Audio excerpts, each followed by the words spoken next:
পাকিস্তানের ক্রিকেট দর্শক ভারতবর্ষের জাতীয় সঙ্গীত গাইছে।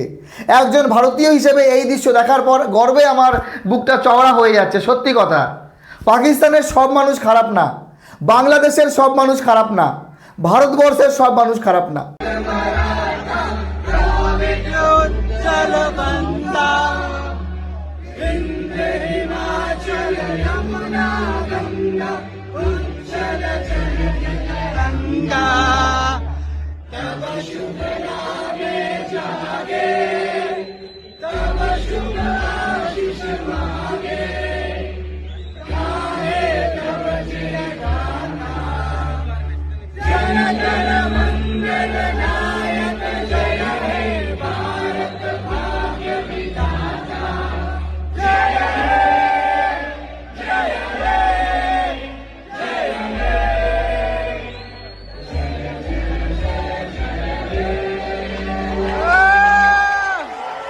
শান্তিপ্রিয়, শিক্ষিত, ভদ্র মানুষ, তারা সব সময় ভালো কথা বলবে, ভালো চিন্তা করবে। দেখেন, সরকারের সমস্যা থাকতেই পারে, কিন্তু এই যে দৃশ্যগুলো যখন দেখি না, তখন মনটা ভরে যায়।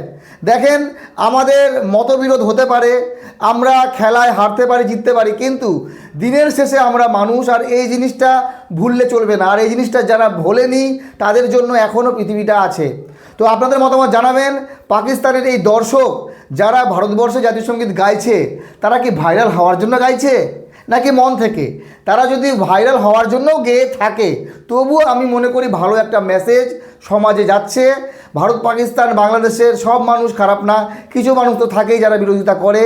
আর বিরোধিতা করতে গিয়ে আমরা একে অপরকে এতটাও দূরে ফেলে দিইনি যে আমরা পাশাপাশি বসে খেলা পর্যন্ত দেখতে পারবো না। আমরা সব সময় দেখি ভারত, পাকিস্তান, বাংলাদেশের দর্শকদের মধ্যে একটা আলাদা বন্ধুত্ব আছে, সেটা আমরা ক্রিকেটের ময়দানে দেখতে পাই।